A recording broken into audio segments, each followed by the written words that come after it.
Today on PIX on Politics, Democratic candidate Zoran Mamdani in his first sit-down interview since his return from Uganda. Policing, affordability, and taking on Trump. All the topics on the table as the general election kicks into high gear. Zoran Mamdani going on the record.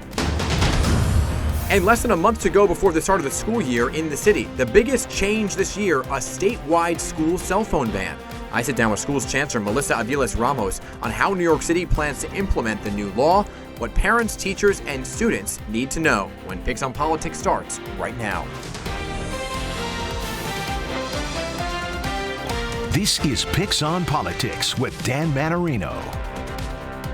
And welcome to PIX on Politics, everybody. I am Dan Mannarino, just back from a trip to Uganda. Democratic nominee for New York City Mayor Zoran Mamdani, ready to restart his campaign, focus on the general election. But he faces a very tough field, including incumbent Mayor Eric Adams and a familiar opponent in Andrew Cuomo, plus Curtis Sliwa and Jim Walden. It is the most anticipated and closely watched mayoral election in New York City history, really. And I sat down with Mr. Mamdani earlier today in his first one-on-one interview since his return to New York City.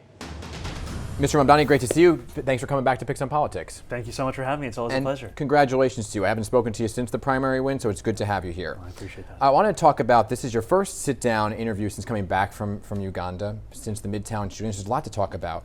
And I want to talk about just kind of how you view this heading into the general election now. It's a very unique general election with many players. Who do you see as your real primary challenger going to November? Donald Trump. You know, in many ways we have a number of different candidates, but three of them are Donald Trump's candidates. We have one that he is currently coordinating with in former Governor Andrew Cuomo, another that he's functionally bailed out of legal trouble in Mayor Eric Adams, and then another, Curtis Sliwa, who belongs to the same party as him, the Republican Party.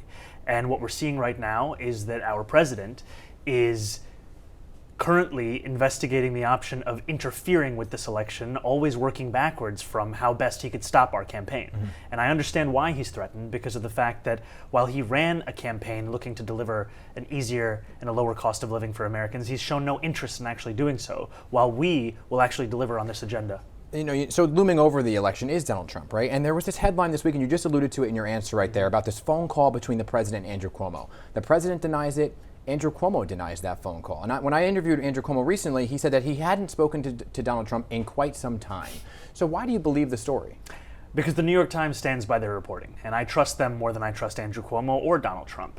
And with Andrew Cuomo, we don't even know what it means to hear quite some time or in a while. We know from this reporting that they continue to stand by that President Trump and Andrew Cuomo had a conversation, and that is a conversation about this mayor's race. And the very fact of it is a betrayal of New Yorkers, because in this very moment, that president has stolen food from the hungry across this country, has kicked millions of Americans, more than 1 million New Yorkers, off of their health care, and has done all of this in service of one of the largest wealth transfers from working class Americans to those who already have more money than they know what to do with. So there is something to be said about the mayor of New York City having a relationship with the federal government and the president. Now, you've said you'll be Donald Trump's worst nightmare. So how specifically, though, would you combat things like clawbacks of money or this threat that Donald Trump has said of a federal takeover of New York City? How would you combat that? I would make the case at every single juncture about how this is not only an overreach beyond the roles and responsibilities of the federal government, but that this is something that New York will not stand for. Now, that is not to say you take a reflexive approach, always one of opposition with regards to the federal government. If Donald Trump wants to actually deliver on cheaper groceries and wants to work with me in doing so for New Yorkers, that's a phone conversation I'm willing to have. Have you had one with him? No, I haven't. I can tell you he hasn't called me and I haven't called him, because I am still running to defend this city first and foremost. And what offends me and so many New Yorkers is the premise of that phone call was not how can we benefit New Yorkers. The premise of it was Andrew Cuomo and Donald Trump speaking about how they can stop the Democratic nominee. So a big part of you win in June was this focus on affordability, right? So I do want to talk about that, because it was right here on PIX 11 when I sat down with Governor Hochul after your primary win, and it was her first time she actually said, it is a non-starter on raising taxes. That clip was played around the country, as you know, when you were on Meet the Press. Why do you believe you can change her mind when she says it's over? Look, there are many people who called my campaign a non-starter when it began. We were polling at 1%, and now I speak to you having won the most votes of any Democratic nominee in New York City primary history. And so I'm confident in our ability to continue to build a coalition, much in the manner that we have. Because this isn't just about the moral imperative of making the city affordable. It's also an economic imperative. One of our hallmark signature platforms is to deliver universal childcare, cost of which is around $6 billion. Yeah. The city has lost about $23 billion in economic activity from the lack of affordable childcare in the last few years. That's nearly 4 times the cost of it. So what we're talking about here is also making the investments that will then aid our economy by aiding our people. So do you say, when you say it's a non-starter, your campaign was a non-starter, now it obviously is, are you saying you could change your mind? I'm confident in our ability to build a partnership with everyone, including the governor, in delivering this and in having the assistance of the legislature, which has time and time again shown its interest in these kinds of tax You also increases. said the other day that, quote, the particulars are very much subject to negotiations in Albany, right? So it sounds like you're open to kind of moving and shifting, right? What is your contingency plan, though, if taxes aren't raised then? What does that negotiation look like? Look, we put forward a revenue proposal that would raise $10 billion a year, $9 billion from 2 major revenue raisers, matching the state's top corporate tax rate to that of New Jersey. But if you don't get that? Yes, those are about $9 billion. We put that out there as the ideas that we felt were best suited to this. For example, however, in that same plan, $1 billion is within the city's control, right? Collecting more than $500 million in fines and fees. The city's currently owed $800 million by landlords in fines that the city has not collected. If the city reduced procurement costs by 1%, that would save $300 million. If the city hired the fiscal auditors that the independent budget office recommended, we'd raise more than $160 million a year. So there are many options on the table. My commitment is to the outcome, not the way that we get there, but that we deliver these things. Okay, and Andrew Cuomo rolled out his plan for affordability to contrast yours. He says it will be catered towards transit and food programs specifically for low and income New Yorkers. He did this in front of a PowerPoint, right? And he said that yours is just too vast, a pie in the sky. Does he have a point, though, in terms of why should rich people get some of what you're offering? You know, I've heard much of this before. I've even heard it from Andrew Cuomo, however, in the primary when he said that he was interested in exploring free buses in his own transportation proposal. We won a free bus pilot. We made 1 bus route free in each borough in New York City. Myself and Deputy Leader of the majority in the Senate, Mike Gianaris, delivered this. And what we saw is many said, are you going to subsidize transit for higher income New Yorkers? We saw, in fact, that the largest increase in ridership was amongst New Yorkers making $28,000 a year or less. Those are New Yorkers who are eligible for a means-tested program, much like the one he's proposing, called Fair Fares. Less than 15% of those New Yorkers, all of whom were eligible, were enrolled in that program. And part of that is because when you ask working class New Yorkers to go through the same kind of bureaucracy that has failed them already, you will see so many of them never even start that process. But are you saying with your plans then that somebody who does make a certain income would benefit from these programs? Somebody who is making the $1 million, somebody you want to raise the taxes on, do they benefit? Do they get to ride the bus for free? Do they get the universal child care? This is for every New Yorker, and the mark of a successful part of a public good is that everyone uses it, even those who can afford the private sector. I mean, look at the way we treat our education system. Look at the way we treat universal pre-K. We are saying this is for every single New Yorker, and that's how we should be approaching so much of what we do. The other big topic is public safety, and you're being criticized by your opponents and voters for past tweets and defund the police, calling the police racist, for example. Now, you've admittedly walked back some of these comments, and you've done so over the last couple interviews that you've talked about the evolution in your statements. But respectfully, how do you convince a New Yorker that this is not just an evolution because you're running for mayor? You know, I asked New Yorkers to think about how they thought about this in the height of 2020, in a moment when many were feeling frustration after the murder of George Floyd, and the deep gap that we could see between safety and justice, and the need for us to be able to deliver on both of those things. And I have said throughout this campaign that it is clear that police are a partner in creating public safety and in showcasing to New Yorkers that we need not choose between those two things. And evolutions of statements are fine, but politicians overall are criticized for evolving their positions. Are you okay with others in the race, for example, the mayor or Andrew Cuomo, evolving some of their positions just like you have? I think it's important that any evolution be one that is sincere. And I think it is clear that we have to showcase that leadership also means listening. It also means learning. I can tell you that in the time of these last 5 years, as I have become an elected official and represented Astoria and Long Island City in the State Assembly, there is much that I have learned, much that has informed the way in which I lead this campaign and that I'm looking to lead this city, all of which still focused on the consistent themes that brought me to run for office in the first place. How do we make this a city that working class people can afford? And a safe city, right? And exactly. So you said in a recent interview you have a big issue with forced overtime when it comes to the NYPD, that you're seeing 200 officers leave every single month and there's a retention problem. That comes down to money to a lot of these officers that I've spoken to. Are you in favor of giving the police officers a raise? Look, I have said time and again that we need to make this a city that is affordable for each and every New Yorker, and that applies to all New Yorkers also who are working within our public sector. But does that mean they should make more money? I think that we need to make sure we are pursuing each and every avenue to increase retention and to make it such that we can actually have officers who do the jobs that they want to do. But they want to know if they're if you would give them a raise or not. And it comes down again to the sincerity of what you're talking about. Do you believe they deserve more money? I understand the affordability aspect, but just like teachers would get a raise, should the NYPD? Look, there is much that you go through in contract negotiations with each and every union across this city. What I've said time and again is when we're looking at why 200 officers are leaving the department every month, one of the leading causes in that is forced overtime. And when we ask ourselves, how do we make it such that this is a job that is also one that we can actually perform, it comes back to the number of responsibilities we're putting on them. And I want to talk, Mr. Mamdani, about this moment really in political history, right? Every single Democrat being interviewed, I know you've seen these interviews, are being asked, do you support Zoran Mamdani, right? Your name in every single interview. Some say yes, and some waffle on that answer, including Chuck Schumer, Hakeem Jeffries. What do you make of this moment? When you see some of those interviews playing out, what does it say about the Democratic Party if they won't say yes? Look, I've been thankful to have conversations and meetings with leaders like Leader Jeffries, with Senator Schumer, with Governor Hochul. They've been productive, they've been fruitful, and I look forward to the partnership and the results that that partnership can deliver for New Yorkers. And what I've also said to New Yorkers is that in this moment, as we're looking at this race, we have the choice in many ways between ourselves and Donald Trump.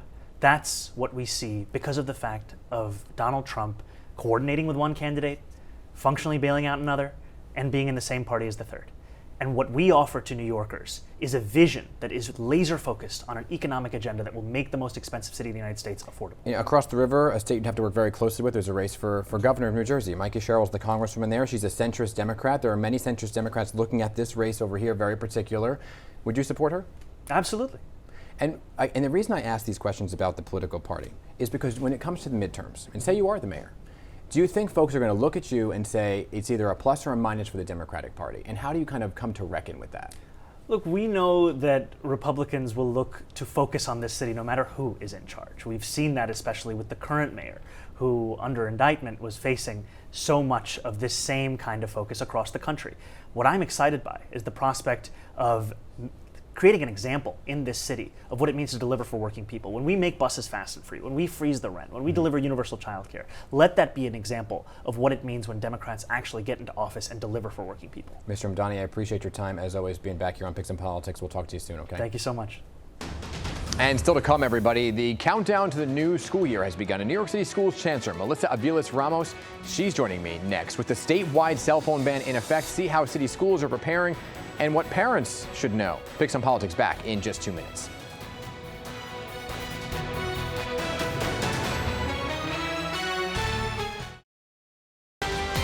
You're watching PIX on Politics with Dan Mannarino. And welcome back to PIX on Politics, everybody. So it's probably not what kids want to hear, but the next school year will be here before we know it, less than a month away from New York City.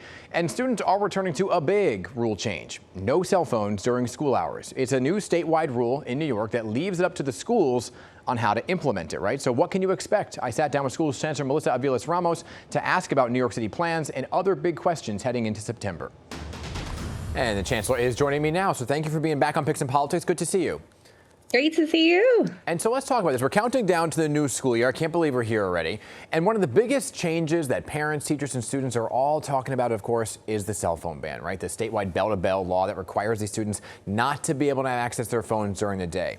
So for you, I know it's the first rollout. There's going to be some growing pains. But walk us through what the city's plans are. Is it a universal plan for every single school?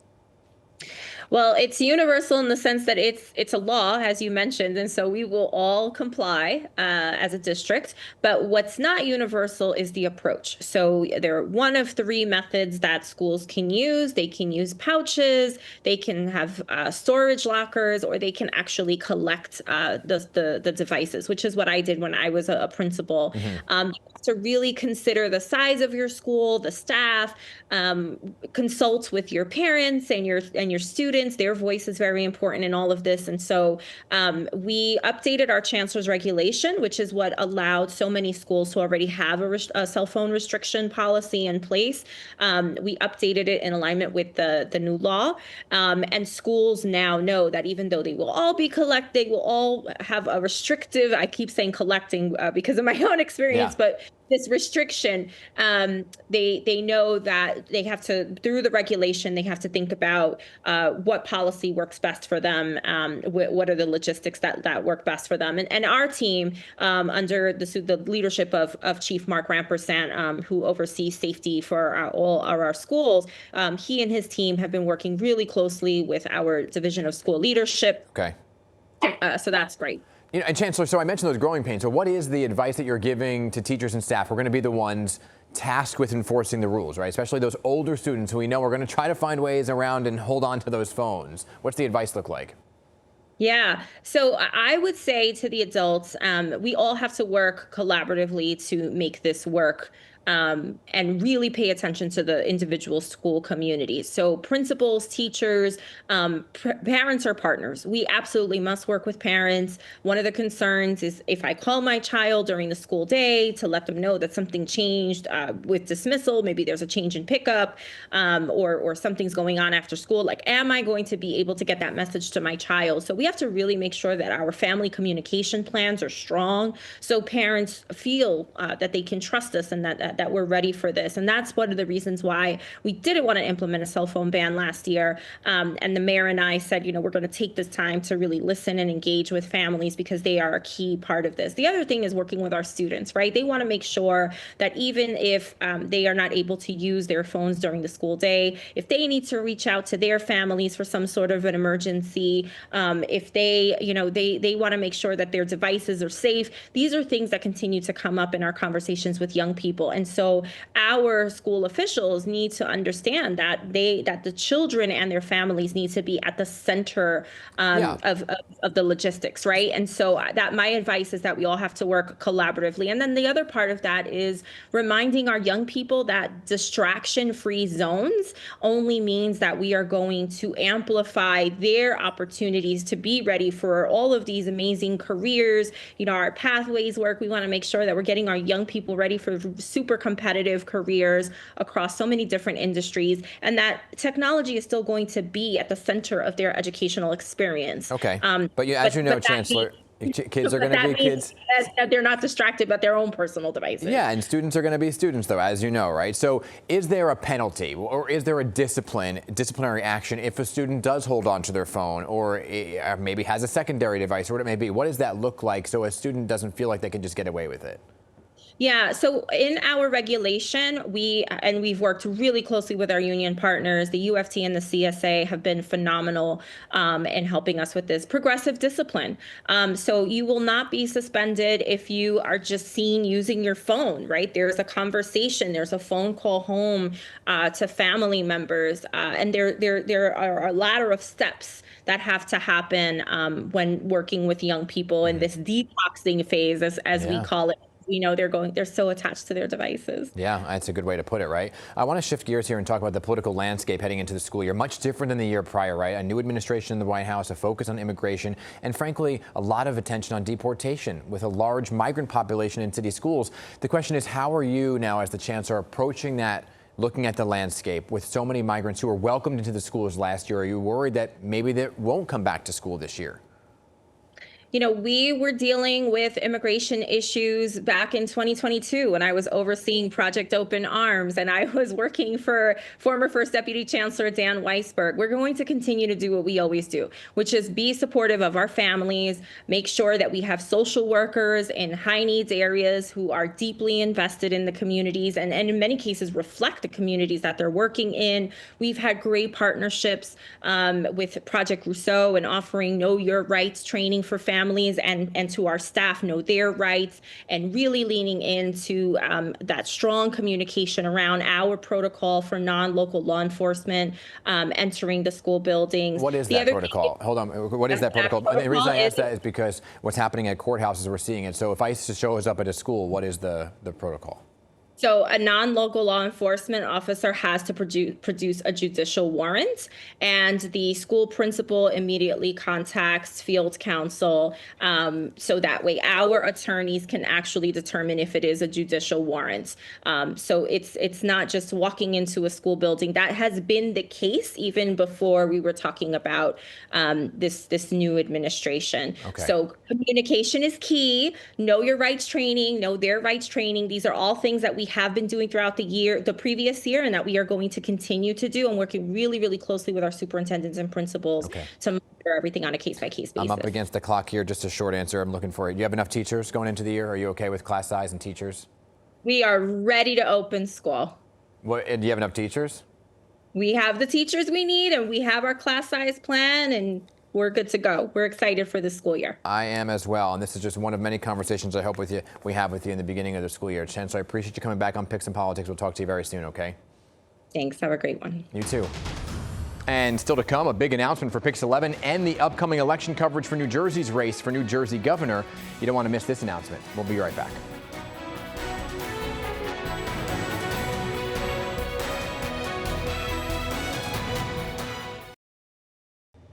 Welcome back, everybody. So here we go. The PIX 11 political team very excited to announce some major events in our coverage of the New Jersey gubernatorial race. Coming up at the end of next month, September 30th, PIX 11 has been chosen to host the New Jersey Lieutenant Governor debate, which will be held live at Keene University. We'll have live coverage at the university leading up to and after the debate. And then just a few days later, also there at Keene University, PIX 11 will host a town hall with the candidates for governor, Mikey Sherrill and Jack Ciattarelli. The team working very hard to get the questions that you at home want answered as we head into this very important election cycle that has not only New Jersey, but the country's attention. Send your questions my way. I'll check them out. We'll be right back.